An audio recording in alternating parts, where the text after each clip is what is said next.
A partir de este momento, compartimos la lectura sin comentarios del libro El conflicto de los siglos, escrito por Helena Harmon de White. Capítulo 6. Dos héroes de la Edad Media.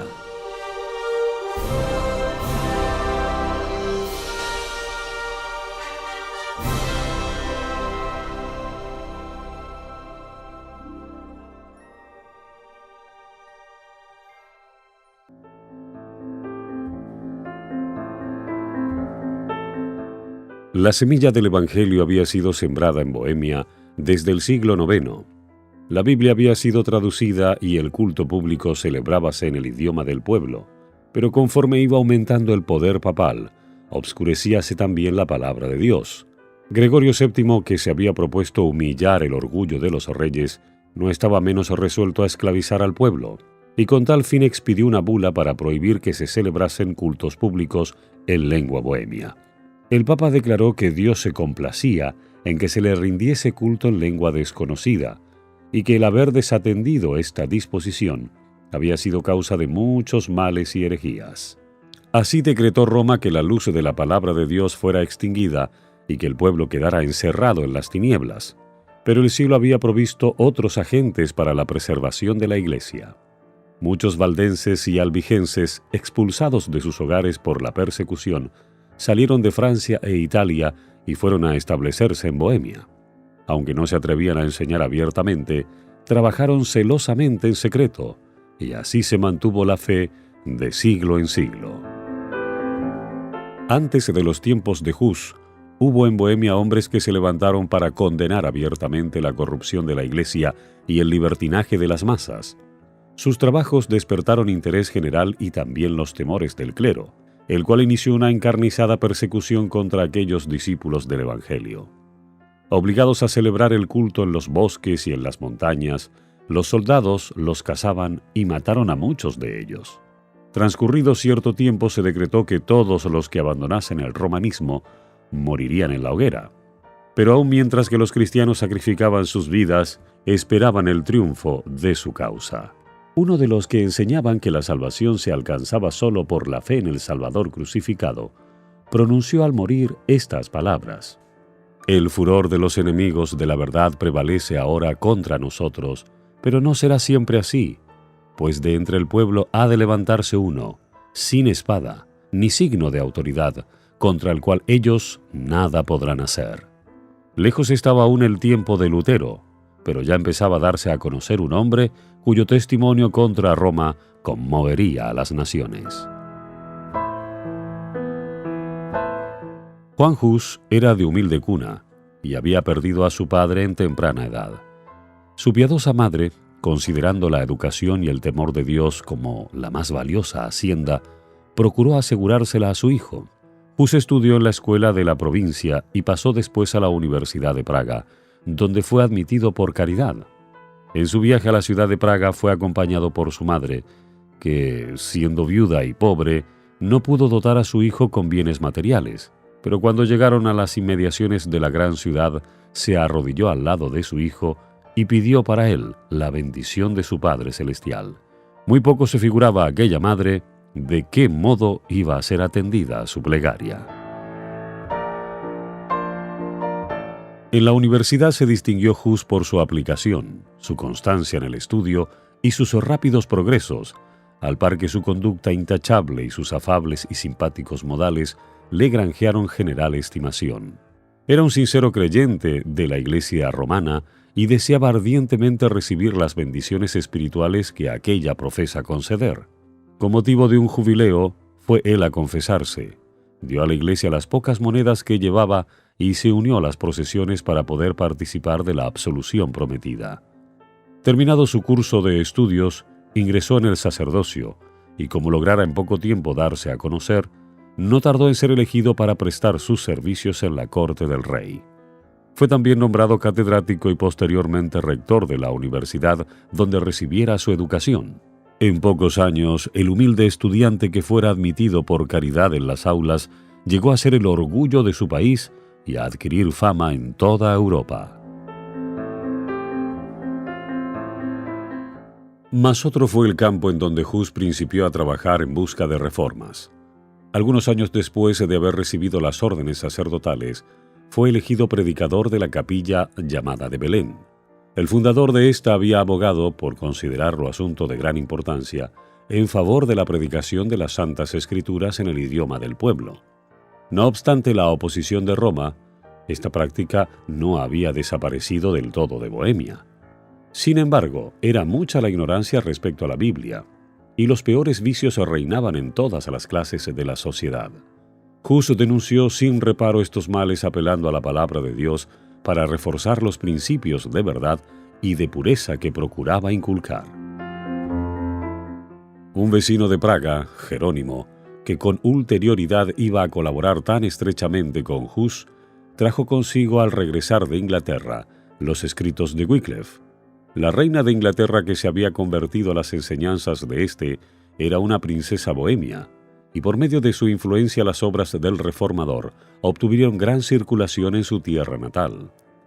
Hus leyó estas obras con interés, tuvo a su autor por cristiano sincero y se sintió movido a mirar con simpatía las reformas que él proponía.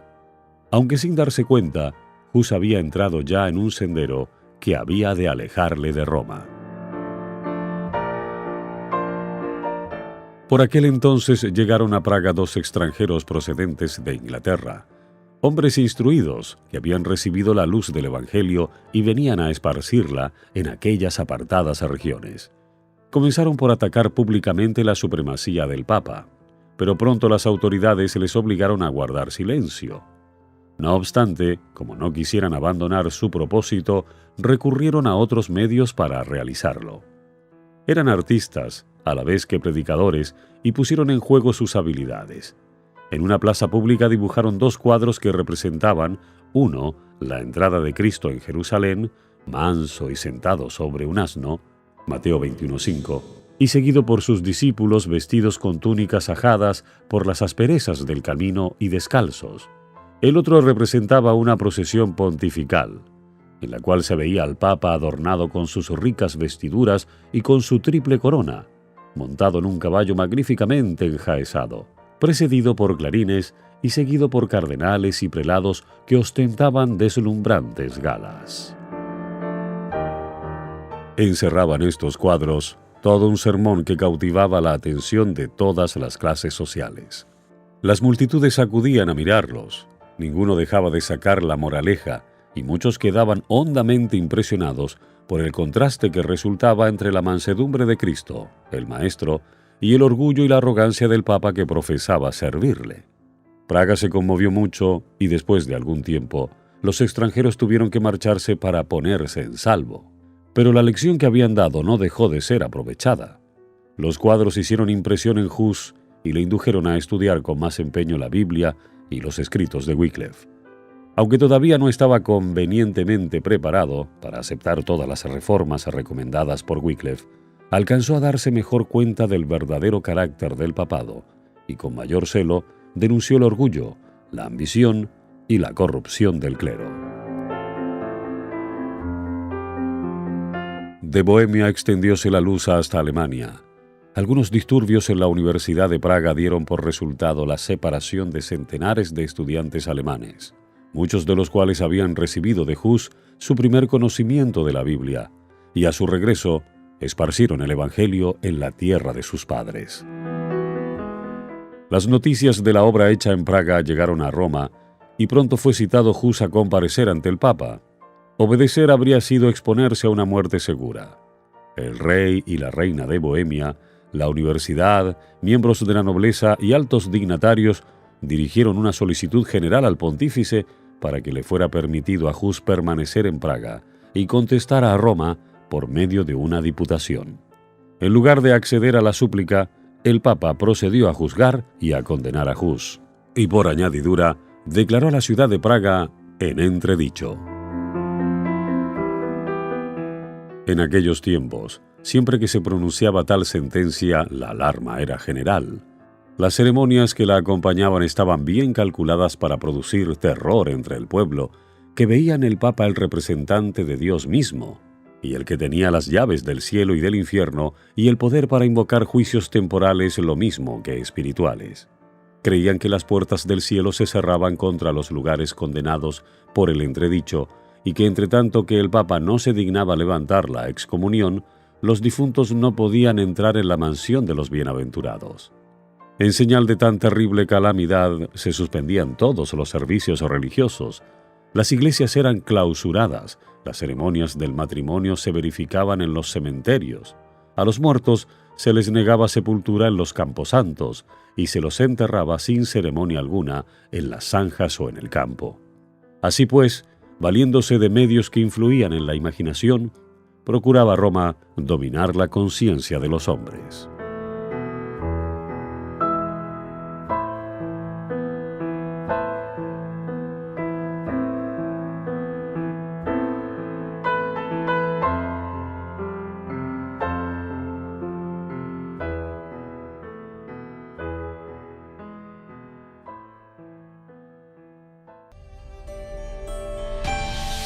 Seguimos presentando la lectura sin comentarios del libro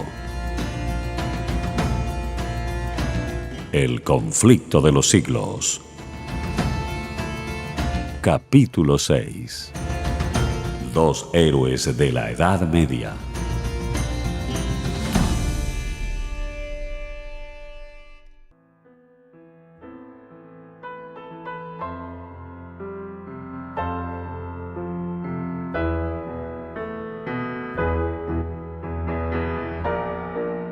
La ciudad de Praga se amotinó. Muchos opinaron que Hus tenía la culpa de todas estas calamidades y exigieron que fuese entregado a la vindicta de Roma. Para que se calmara la tempestad, el reformador se retiró por algún tiempo a su pueblo natal.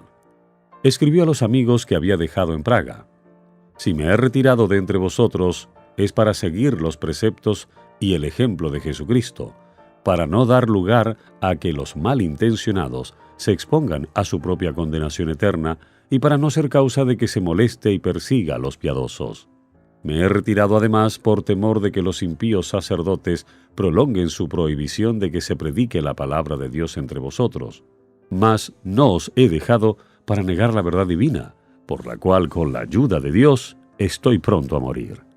Hus no cesó de trabajar, viajó por los países vecinos predicando a las muchedumbres que le escuchaban con ansia, de modo que las medidas de que se valiera el Papa para suprimir el Evangelio hicieron que se extendiera en más amplia esfera.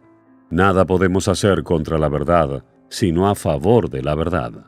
2 Corintios 13:8. El espíritu de Hus parece haber sido en aquella época de su vida el escenario de un doloroso conflicto.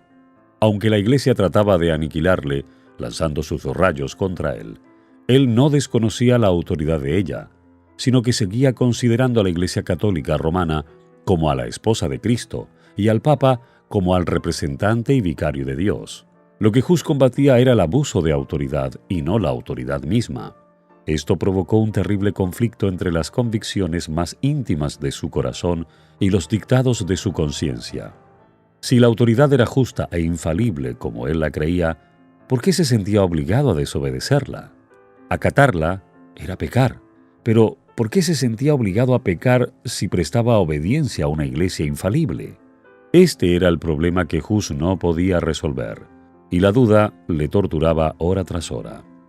La solución que por entonces le parecía más plausible era que había vuelto a suceder lo que había sucedido en los días del Salvador, a saber, que los sacerdotes de la Iglesia se habían convertido en impíos que usaban de su autoridad legal con fines inicuos. Esto le decidió adoptar para su propio gobierno y para el de aquellos a quienes siguiera predicando la máxima aquella de que los preceptos de las Santas Escrituras, transmitidos por el entendimiento, han de dirigir la conciencia, o en otras palabras, que Dios, hablando en la Biblia, y no la Iglesia hablando por medio de los sacerdotes, era el único guía infalible. Cuando, transcurrido algún tiempo, se hubo calmado la excitación en Praga, volvió Hus a su capilla de Belén para reanudar, con mayor valor y celo, la predicación de la palabra de Dios. Sus enemigos eran activos y poderosos, pero la reina y muchos de los nobles eran amigos suyos y gran parte del pueblo estaba de su lado. Comparando sus enseñanzas puras y elevadas y la santidad de su vida con los dogmas degradantes que predicaban los romanistas y con la avaricia y el libertinaje en que vivían, muchos consideraban que era un honor pertenecer al partido del reformador. Hasta aquí Hus había estado solo en sus labores. Pero entonces Jerónimo, que durante su estada en Inglaterra había hecho suyas a las doctrinas enseñadas por Wycliffe, se unió con él en la obra de reforma. Desde aquel momento ambos anduvieron juntos, y ni la muerte había de separarlos. Jerónimo poseía en alto grado lucidez genial, elocuencia e ilustración, y estos dones le conquistaban el favor popular.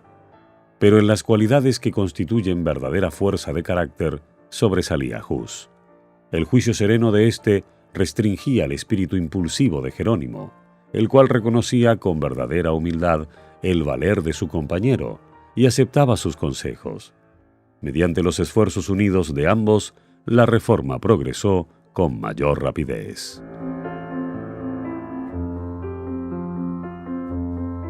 Si bien es verdad que Dios se dignó iluminar a estos sus siervos derramando sobre ellos raudales de luz que les revelaron muchos de los errores de Roma, también lo es que ellos no recibieron toda la luz que debía ser comunicada al mundo.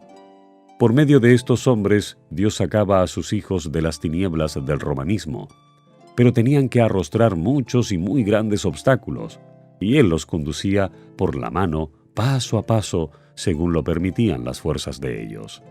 No estaban preparados para recibir de pronto la luz en su plenitud. Ella los habría hecho retroceder como habrían retrocedido, con la vista herida, los que, acostumbrados a la oscuridad, recibieran la luz del mediodía. Por consiguiente, Dios reveló su luz a los guías de su pueblo poco a poco, como podía recibirla este último. De siglo en siglo otros fieles obreros seguirían conduciendo a las masas y avanzando más cada vez en el camino de las reformas.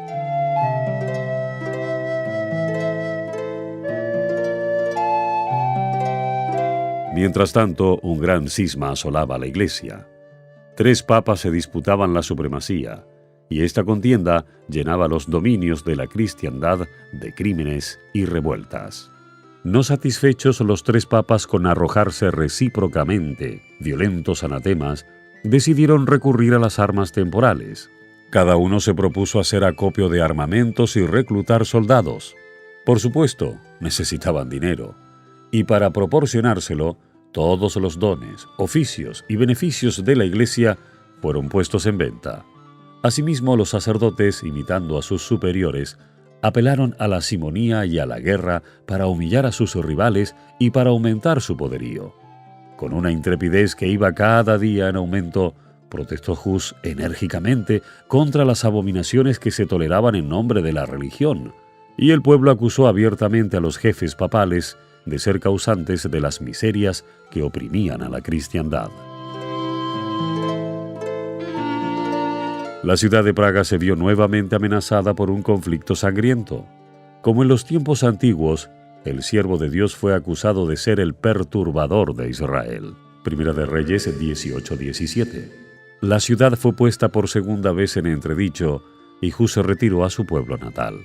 Terminó el testimonio que había dado él tan fielmente en su querida capilla de Belén, y ahora iba a hablar al mundo cristiano desde un escenario más extenso, antes de rendir su vida como último homenaje a la verdad. Con el propósito de contener los males que asolaban a Europa, fue convocado un concilio general que debía celebrarse en Constanza. Esta cita fue preparada, a solicitud del emperador Segismundo, por Juan XXIII, uno de los 3 papas rivales. El deseo de reunir un concilio distaba mucho de ser del agrado del Papa Juan, cuyo carácter y política poco se prestaban a una investigación, aun cuando ésta fuera hecha por prelados de tan escasa moralidad como lo eran los eclesiásticos de aquellos tiempos. Pero no pudo, sin embargo, oponerse a la voluntad de Segismundo. Los fines principales que debía procurar el concilio eran poner fin al cisma de la Iglesia y arrancar de raíz la herejía. En consecuencia, los dos antipapas fueron citados a comparecer ante la asamblea, y con ellos Juan Hus, el principal propagador de las nuevas ideas.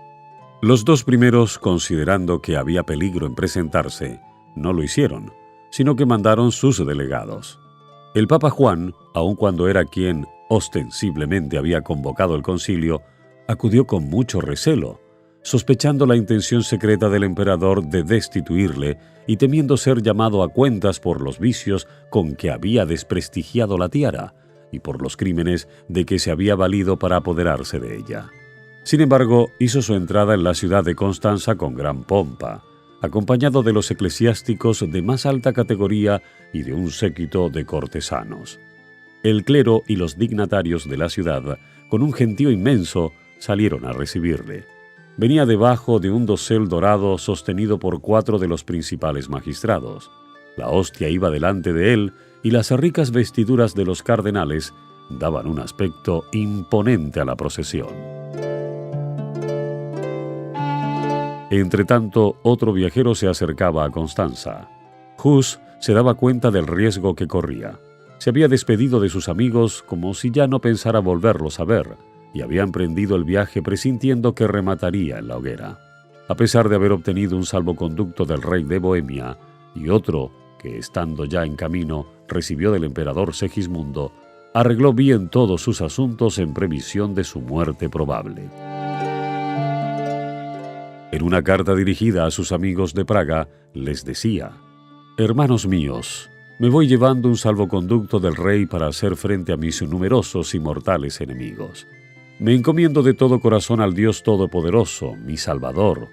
Confío en que Él escuchará vuestras ardientes súplicas, que pondrá su prudencia y su sabiduría en mi boca para que yo pueda resistir a los adversarios, y que me asistirá el Espíritu Santo para confirmarme en la verdad, a fin de que pueda arrostrar con valor las tentaciones, la cárcel y, si fuese necesario, una muerte cruel. Jesucristo sufrió por sus muy amados, y por tanto, ¿habremos de extrañar que nos haya dejado su ejemplo a fin de que suframos con paciencia todas las cosas para nuestra propia salvación? Él es Dios, y nosotros somos sus criaturas. Él es el Señor, y nosotros sus siervos. Él es el dueño del mundo, y nosotros somos viles mortales. Y sin embargo sufrió. ¿Por qué, entonces, no habríamos de padecer nosotros también, y más, cuando sabemos que la tribulación purifica? Por lo tanto, amados míos, si mi muerte ha de contribuir a su gloria, rogad que ella venga pronto, y que Él me dé fuerzas para soportar con serenidad todas las calamidades que me esperan. Empero, si es mejor que yo regrese para vivir otra vez entre vosotros, pidamos a Dios que yo vuelva sin mancha, es decir, que no suprima un tilde de la verdad del Evangelio para poder dejar a mis hermanos un buen ejemplo que imitar. Es muy probable que nunca más volváis a ver mi cara en Praga, pero si fuese la voluntad del Dios Todopoderoso traerme de nuevo a vosotros, avanzaremos con un corazón más firme en el conocimiento y en el amor de su ley». En otra carta que escribió a un sacerdote que se había convertido al Evangelio, Hus habló con profunda humildad de sus propios errores, acusándose de haber sido afecto a llevar hermosos trajes y de haber perdido mucho tiempo en cosas frívolas. Añadía después estas conmovedoras amonestaciones: «Que tu espíritu se preocupe de la gloria de Dios y de la salvación de las almas, y no de las comodidades y bienes temporales. Cuida de no adornar tu casa más que tu alma, y sobre todo cuida del edificio espiritual. Sé humilde y piadoso con los pobres, no gastes tu hacienda en banquetes. Si no te perfeccionas y no te abstienes de superfluidades, temo que seas severamente castigado, como yo lo soy. Conoces mi doctrina, porque de ella te he instruido desde que eras niño. Es inútil, pues, que te escriba más. Pero te ruego encarecidamente, por la misericordia de nuestro Señor, que no me imites en ninguna de las vanidades en que me has visto caer». En la cubierta de la carta añadió: «Te ruego mucho, amigo mío, que no rompas este sello sino cuando tengas la seguridad de que yo haya muerto. En el curso de su viaje vio Hus por todas partes señales de la propagación de sus doctrinas y de la buena acogida de que gozaba su causa. Las gentes se agolpaban para ir a su encuentro y en algunos pueblos le acompañaban los magistrados por las calles. Al llegar a Constanza, Hus fue dejado en completa libertad. Además del salvoconducto del emperador, se le dio una garantía personal que le aseguraba la protección del Papa. Pero esas solemnes y repetidas promesas de seguridad fueron violadas, y pronto el reformador fue arrestado por orden del pontífice y de los cardenales, y encerrado en un inmundo calabozo. Más tarde fue transferido a un castillo feudal, al otro lado del Rin, donde se le tuvo preso. Pero el Papa sacó poco provecho de su perfidia, pues fue luego encerrado en la misma cárcel. Se le probó ante el concilio que, además de homicidio, simonía y adulterio, era culpable de los delitos más viles, pecados que no se pueden mencionar. Así declaró el mismo concilio, y finalmente se le despojó de la tiara y se le arrojó en un calabozo. Los antipapas fueron destituidos también, y un nuevo pontífice fue elegido.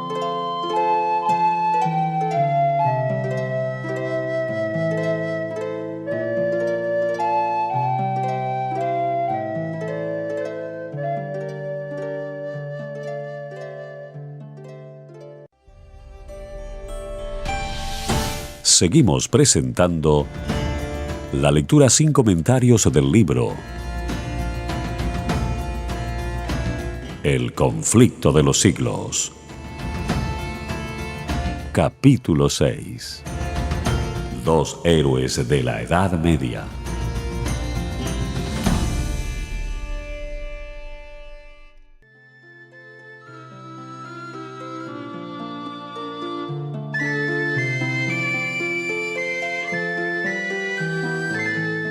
Aunque el mismo Papa se había hecho culpable de crímenes mayores que aquellos de que Hus había acusado a los sacerdotes y por los cuales exigía que se hiciese una reforma, con todo, el mismo concilio que degradara al pontífice procedió a concluir con el reformador.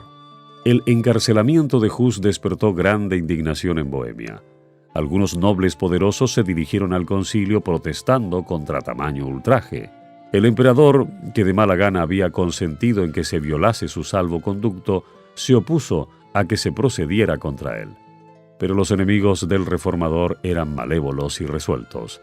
Apelaron a las preocupaciones del emperador, a sus temores y a su celo por la Iglesia. Le presentaron argumentos muy poderosos para convencerle de que no había que guardar la palabra empeñada con herejes, ni con personas sospechosas de herejía, aun cuando estuvieran provistas de salvoconductos del emperador y de reyes. De ese modo, se salieron con la suya. Debilitado por la enfermedad y por el encierro, pues el aire húmedo y sucio del calabozo le ocasionó una fiebre que estuvo a punto de llevarle al sepulcro, Hus fue al fin llevado ante el concilio. Cargado de cadenas, se presentó ante el emperador que empeñara su honor y buena fe en protegerle. Durante todo el largo proceso sostuvo Hus la verdad con firmeza y en presencia de los dignatarios de la Iglesia y del Estado allí reunidos, elevó una enérgica y solemne protesta contra la corrupción del clero. Cuando se le exigió que escogiese entre retractarse o sufrir la muerte, eligió la suerte de los mártires. El Señor le sostuvo con su gracia. Durante las semanas de padecimientos que sufrió antes de su muerte, la paz del cielo inundó su alma. «Escribo esta carta», decía un amigo, «en la cárcel y con la mano encadenada, esperando que se cumpla mañana mi sentencia de muerte. En el día aquel en que por la gracia del Señor nos encontremos otra vez gozando de la paz deliciosa de ultratumba, sabrás cuán misericordioso ha sido Dios conmigo y de qué modo tan admirable me ha sostenido en medio de mis pruebas y tentaciones». En la oscuridad de su calabozo, previó el triunfo de la fe verdadera. Volviendo en sueños a su capilla de Praga donde había predicado el Evangelio, vio al Papa y a sus obispos borrando los cuadros de Cristo que él había pintado en sus paredes. Este sueño le aflige, Pero el día siguiente ve muchos pintores ocupados en restablecer las imágenes en mayor número y colores más brillantes. Concluido este trabajo, los pintores, rodeados de un gentío inmenso, exclaman: «¡Que vengan ahora papas y obispos! Ya no las borrarán jamás». Al referir el reformador su sueño, añadió: «Tengo por cierto que la imagen de Cristo no será borrada jamás.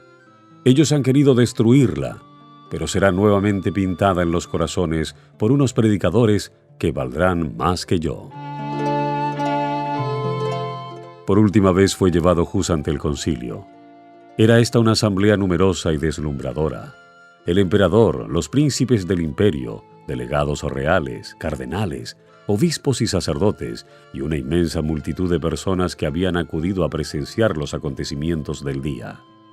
De todas partes de la cristiandad se habían reunido los testigos de este gran sacrificio.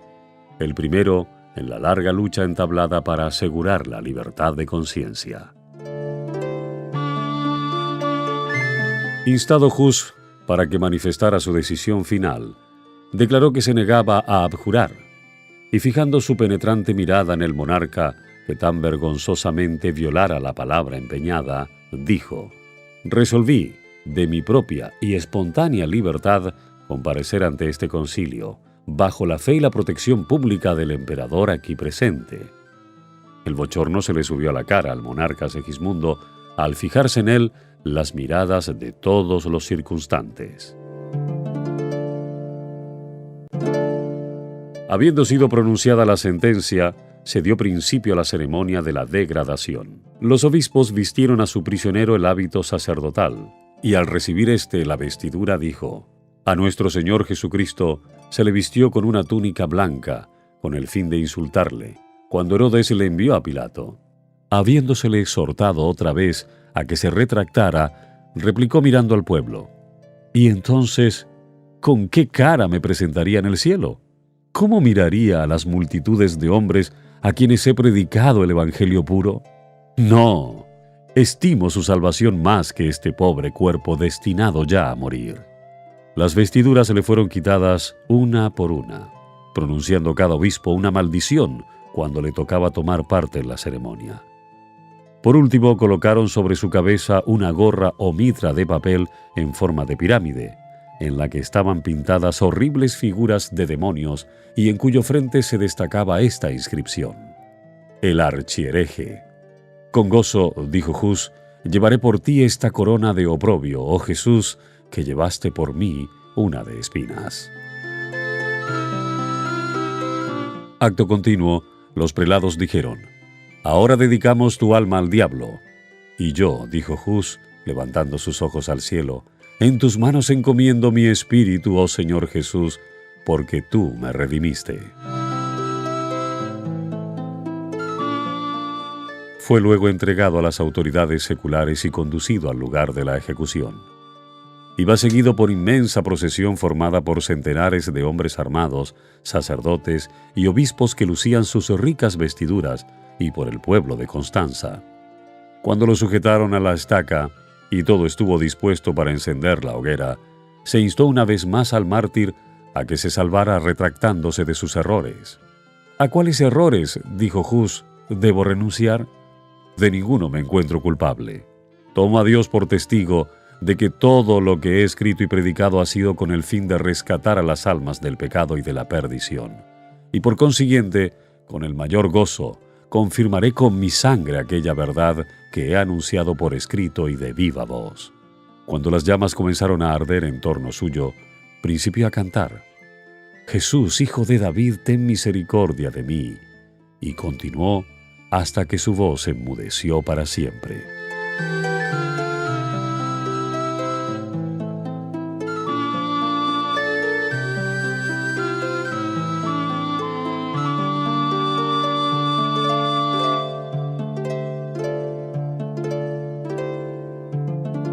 Sus mismos enemigos se conmovieron frente a tan heroica conducta. Un celoso partidario del Papa, al referir el martirio de Hus y de Jerónimo, que murió poco después, dijo: «Ambos se portaron como valientes al aproximarse su última hora. Se prepararon para ir a la hoguera como si hubieran preparado para ir a una boda. No dejaron oír un grito de dolor. Cuando subieron las llamas, entonaron himnos, y apenas podía la vehemencia del fuego acallar sus cantos.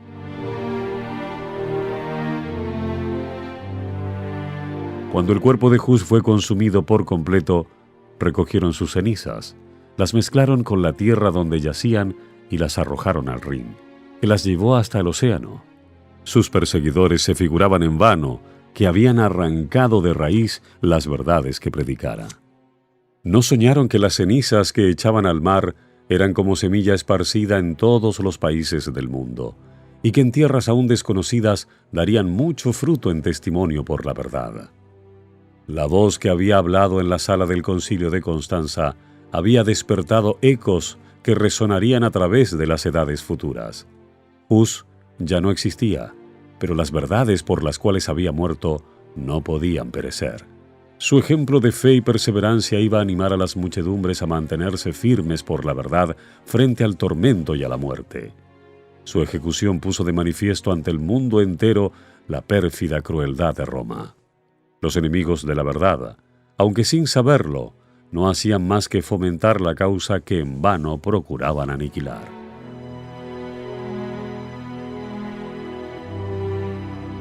Una estaca más iba a levantarse en Constanza.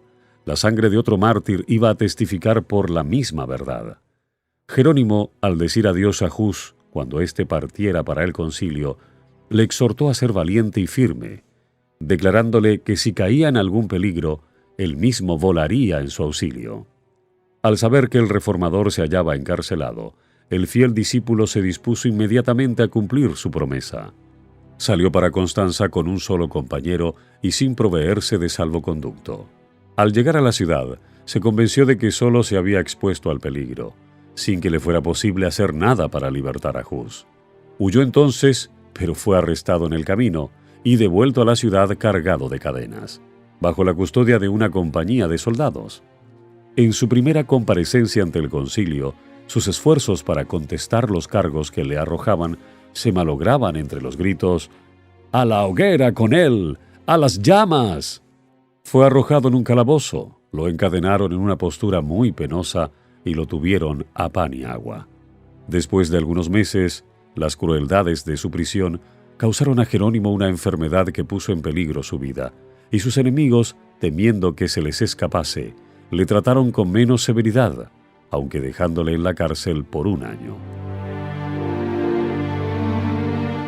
La muerte de Hus no tuvo el resultado que esperaban los papistas.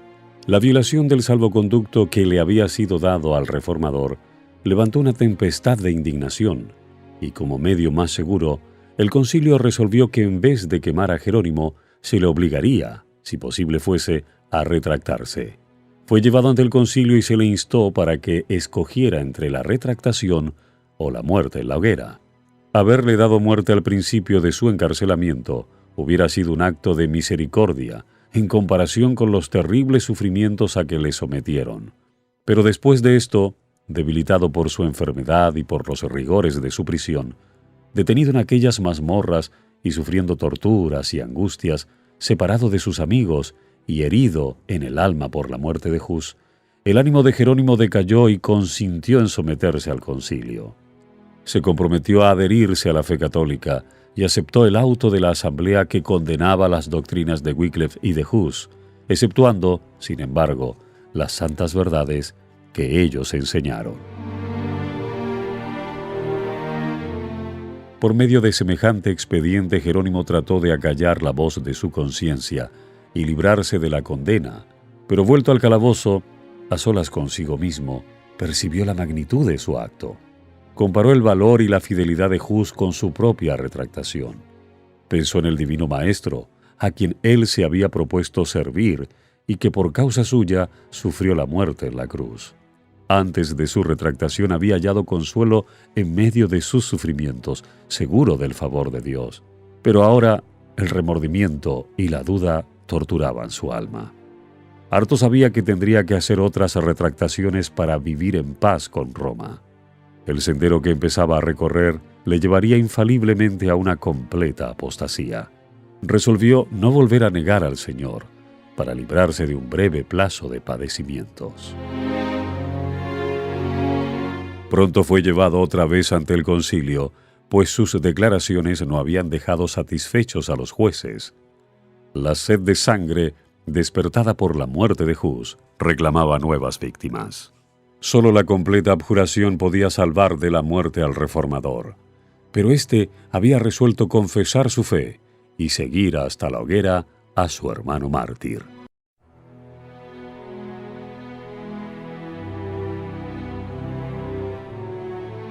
Desvirtuó su anterior retractación y, a punto de morir, exigió que se le diera oportunidad para defenderse. Temiendo los prelados el efecto de sus palabras, insistieron en que él se limitara a afirmar o negar lo bien fundado de los cargos que se le hacían. Jerónimo protestó contra tamaña crueldad e injusticia. «Me habéis tenido encerrado», dijo, «durante 340 días, en una prisión horrible, en medio de inmundicias, en un sitio malsano y pestilente y falto de todo en absoluto. Me traéis hoy ante vuestra presencia, y tras de haber prestado oídos a mis acérrimos enemigos, os negáis a oírme. Si en verdad sois sabios, si sois la luz del mundo, cuidaos de pecar contra la justicia. En cuanto a mí, no soy más que un débil mortal. Mi vida es de poca importancia, y cuando os exhorto a no dar una sentencia injusta, hablo más por vosotros que por mí». Al fin le concedieron a Jerónimo lo que pedía. Se arrodilló en presencia de sus jueces y pidió que el Espíritu Divino guiara sus pensamientos y le diese palabras para que nada de lo que iba a decir fuese contrario a la verdad e indigno de su maestro. En aquel día se cumplió en su favor la promesa del Señor a los primeros discípulos: «Seréis llevados ante gobernadores y reyes por mi causa. Cuando os entregaren, no os afanéis sobre cómo o qué habéis de decir, porque en aquella misma hora os será dado lo que habéis de decir. Porque no sois vosotros quienes habláis, sino el Espíritu de vuestro Padre que habla en vosotros». Mateo 10, 18 al 20.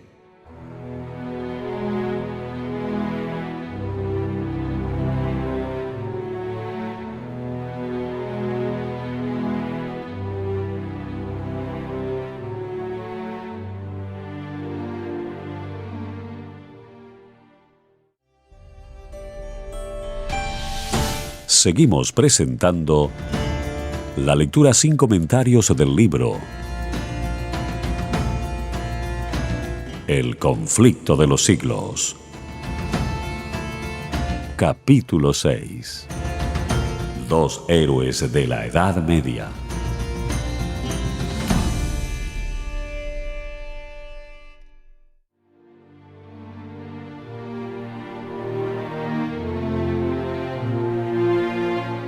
Las palabras de Jerónimo produjeron sorpresa y admiración aún a sus enemigos. Por espacio de todo un año había estado encerrado en un calabozo, sin poder leer ni ver la luz siquiera, sufriendo físicamente, a la vez que dominado por terrible ansiedad mental. Y no obstante, supo presentar sus argumentos con tanta claridad y con tanta fuerza como si hubiera podido estudiar constantemente. Llamó la atención de sus oyentes a la larga lista de santos varones que habían sido condenados por jueces injustos. En casi todas las generaciones hubo hombres que, por más que procuraban levantar el nivel moral del pueblo de su época, eran despreciados y rechazados, pero que en tiempos ulteriores fueron reconocidos dignos de recibir honor. Cristo mismo fue condenado como malhechor por un tribunal inicuo.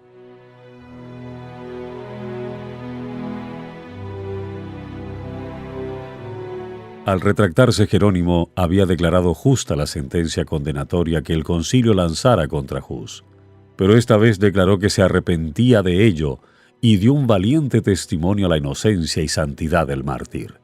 Expresóse en estos términos: «Conocí a Juan Hus desde su niñez. Era el hombre más excelente, justo y santo, pero no por eso dejó de ser condenado. Y ahora yo también estoy listo para morir. No retrocederé ante los tormentos que hayan preparado para mí mis enemigos, los testigos falsos, los cuales tendrán que ser llamados un día a cuentas por sus imposturas, ante el gran Dios a quien nadie puede engañar.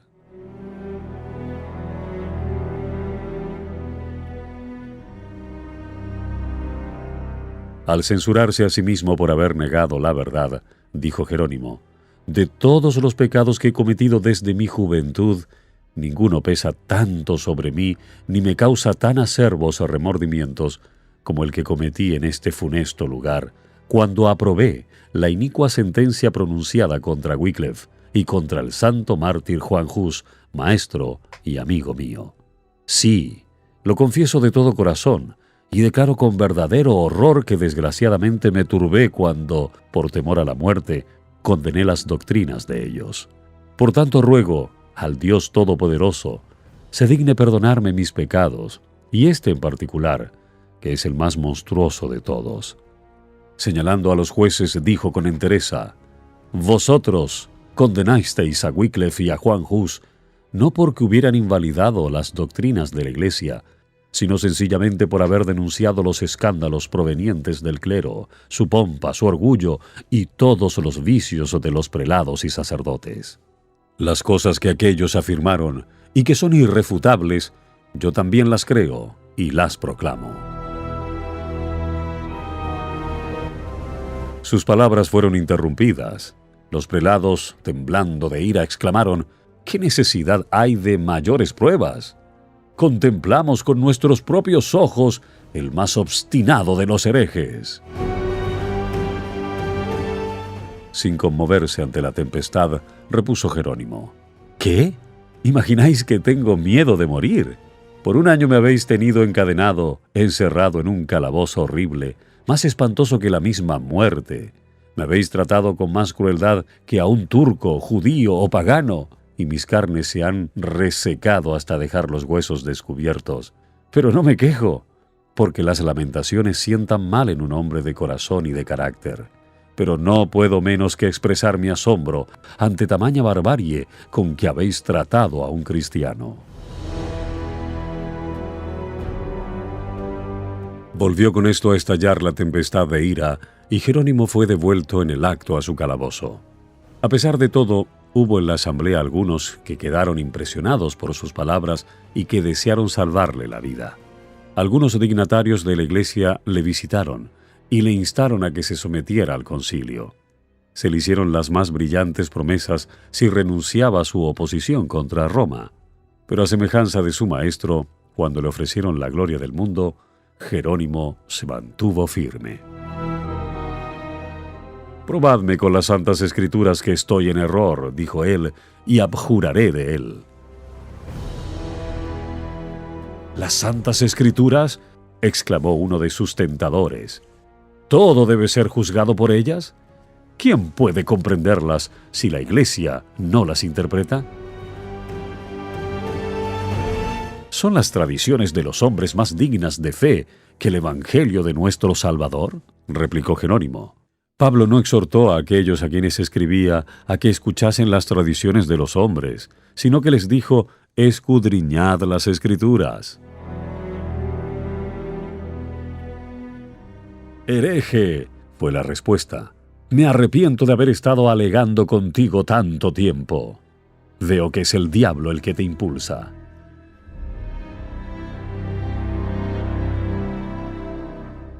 En breve se falló sentencia de muerte contra él. Le condujeron enseguida al mismo lugar donde Hus había dado su vida. Fue al suplicio cantando, iluminado el rostro de gozo y paz. Fijó en Cristo su mirada y la muerte ya no le infundía miedo alguno.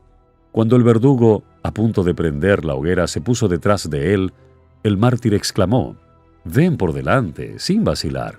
Prende la hoguera en mi presencia. Si yo hubiera tenido miedo, no estaría aquí». Las últimas palabras que pronunció cuando las llamas le envolvían fueron una oración. Dijo: «Señor, Padre Todopoderoso, ten piedad de mí y perdóname mis pecados, porque tú sabes que siempre he amado tu verdad». Su voz dejó de oírse, pero sus labios siguieron murmurando la oración. Cuando el fuego hubo terminado su obra, las cenizas del mártir fueron recogidas, juntamente con la tierra donde estaban esparcidas, y como las de Hus, fueron arrojadas al Rin. Así murieron los fieles siervos que derramaron la luz de Dios. Pero la luz de las verdades que proclamaron, la luz de su heroico ejemplo, no pudo extinguirse. Antes podían los hombres intentar hacer retroceder al sol en su carrera que apagar el alba de aquel día que vertía ya sus fulgores sobre el mundo. La ejecución de Hus había encendido llamas de indignación y horror en Bohemia. La nación entera se conmovió al reconocer que había caído víctima de la malicia de los sacerdotes y de la traición del emperador. Se le declaró fiel maestro de la verdad, y el concilio que decretó su muerte fue culpado del delito de asesinato. Como consecuencia de esto, las doctrinas del reformador llamaron más que nunca la atención. Los edictos del Papa condenaban los escritos de Wycliffe a las llamas, pero las obras que habían escapado a dicha sentencia fueron sacadas de donde habían sido escondidas para estudiarlas comparándolas con la Biblia o las porciones de ella que el pueblo podía conseguir. Y muchos fueron inducidos así a aceptar la fe reformada. Los asesinos de Hus no permanecieron impasibles al ser testigos del triunfo de la causa de aquel. El Papa y el emperador se unieron para sofocar el movimiento y los ejércitos de Segismundo fueron despachados contra Bohemia.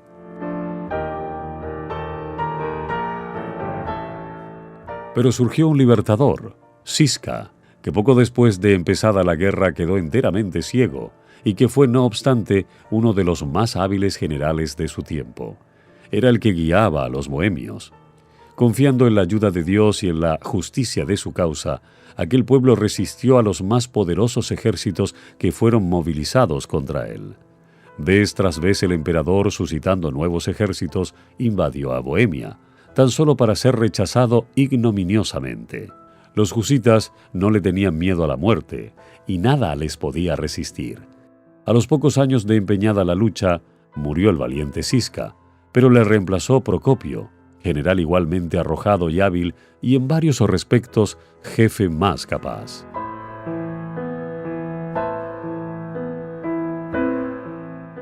Los enemigos de los bohemios, sabiendo que había fallecido el guerrero ciego, creyeron llegada la oportunidad favorable para recuperar lo que habían perdido. El Papa proclamó entonces una cruzada contra los husitas y una vez más se arrojó contra Bohemia una fuerza inmensa, pero solo para sufrir terrible descalabro. Proclamóse otra cruzada. En todas las naciones de Europa que estaban sujetas al Papa se reunió dinero, se hizo acopio de armamentos y se reclutaron hombres. Muchedumbres se reunieron bajo el estandarte del Papa, con la seguridad de que al fin acabarían con los herejes husitas. Confiando en la victoria, un inmenso número de soldados invadió a Bohemia. El pueblo se reunió para defenderse. Los dos ejércitos se aproximaron uno al otro, quedando separados tan solo por un río que corría entre ellos. Los cruzados eran muy superiores en número, pero en vez de arrojarse a cruzar el río y entablar batalla con los husitas, a quienes habían venido a atacar desde tan lejos, permanecieron absortos y en silencio mirando a aquellos guerreros. Repentinamente un terror misterioso se apoderó de ellos. Sin asestar un solo golpe, esa fuerza irresistible se desbandó y se dispersó por un poder invisible. Las tropas husitas persiguieron a los fugitivos y mataron a gran número de ellos, y un rico botín quedó en manos de los vencedores. De modo que, en lugar de empobrecer a los bohemios, la guerra los enriqueció. Pocos años después, bajo un nuevo papa, se preparó otra cruzada. Como anteriormente, se volvió a reclutar gente y a allegar medios de entre los países papales de Europa. Se hicieron los más halagüeños ofrecimientos a los que quisiesen tomar parte en esta peligrosa empresa. Se daba indulgencia plenaria a los cruzados, aunque hubiesen cometido los más monstruosos crímenes. A los que muriesen en la guerra se les aseguraba hermosa recompensa en el cielo, y los que sobreviviesen cosecharían honores y riquezas en el campo de batalla. Así se logró reunir un inmenso ejército que cruzó la frontera y penetró en Bohemia. Las fuerzas husitas se retiraron ante el enemigo y atrajeron así a los invasores al interior del país, dejándoles creer que ya habían ganado la victoria. Finalmente el ejército de Procopio se detuvo y dando frente al enemigo se adelantó al combate. Los cruzados descubrieron entonces su error y esperaron el ataque en sus reales. Al oír el ejército que se aproximaba contra ellos, y aún antes de que vieran a los husitas, el pánico volvió a apoderarse de los cruzados. Los príncipes, los generales y los soldados rasos, arrojando sus armas, huyeron en todas direcciones. En vano el legado papal que guiaba la invasión se esforzó en reunir aquellas fuerzas aterrorizadas y dispersas. A pesar de su decididísimo empeño, él mismo se vio precisado a huir entre los fugitivos. La derrota fue completa, y otra vez un inmenso botín cayó en manos de los vencedores. De esta manera, por segunda vez, un gran ejército, despachado por las más poderosas naciones de Europa, una hueste de valientes guerreros, disciplinados y bien pertrechados, huyó, sin asestar un solo golpe, ante los defensores de una nación pequeña y débil. Era una manifestación del poder divino. Los invasores fueron heridos por un terror sobrenatural, el que anonadó los ejércitos de Faraón en el Mar Rojo, e hizo huir los ejércitos de Madián ante Gedeón y los 300, y en una noche abatió las fuerzas de los orgullosos asirios, extendió una vez más su mano para destruir el poder del opresor. Allí se sobresaltaron de pavor, donde no había miedo, porque Dios ha esparcido los huesos del que asentó campo contra ti. Los avergonzaste, porque Dios los desechó. Salmo 53:5.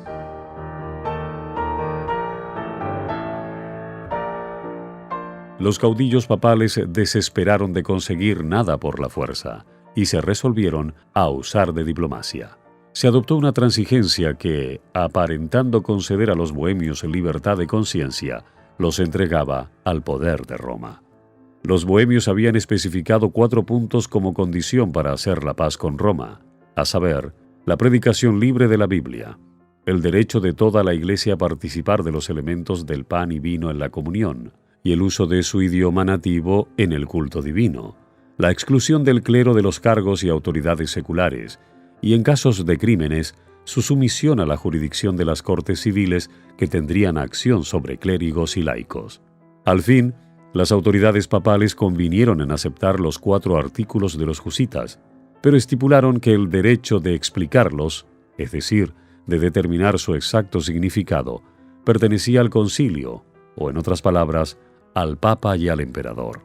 Sobre estas bases se ajustó el tratado y Roma ganó por medio de disimulos y fraudes lo que no había podido ganar en los campos de batalla. Porque, imponiendo su propia interpretación de los artículos de los husitas y de la Biblia, pudo adulterar su significado y acomodarlo a sus propias miras. En Bohemia, muchos, al ver así defraudada la libertad que ya disfrutaban, no aceptaron el convenio. Surgieron disensiones y divisiones que provocaron contiendas y derramamiento de sangre entre ellos mismos.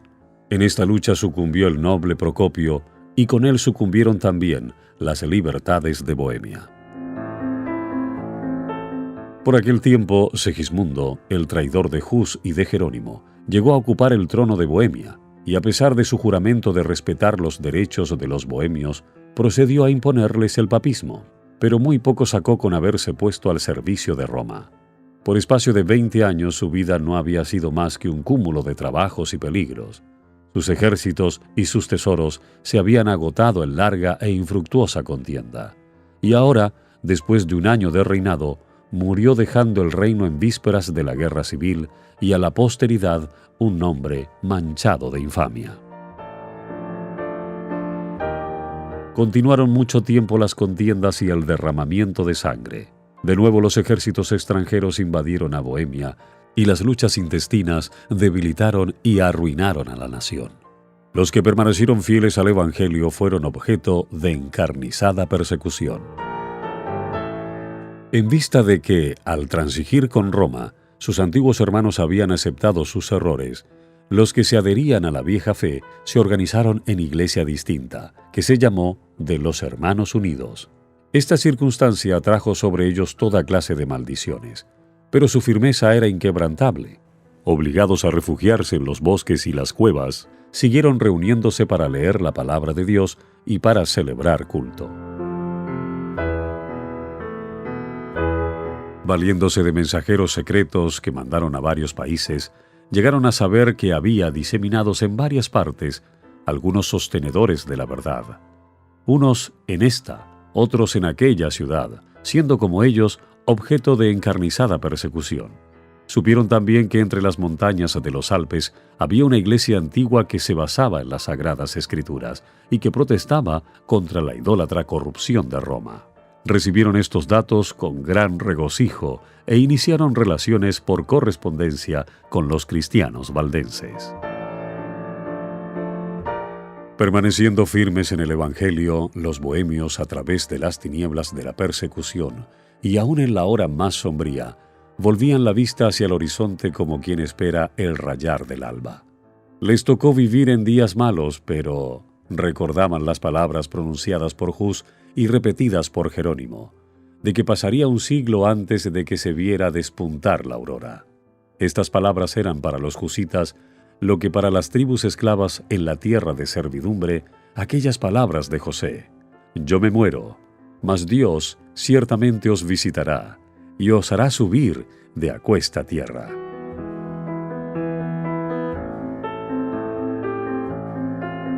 La última parte del siglo XV vio el crecimiento lento pero seguro de las iglesias de los hermanos.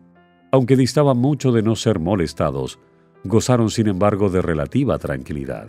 A principios del siglo XVI se contaban 200 de sus iglesias en Bohemia y en Moravia. Tan numeroso era el residuo que sobrevivió a la furia destructora del fuego y de la espada, y pudo ver la aurora de aquel día que Hus había predicho.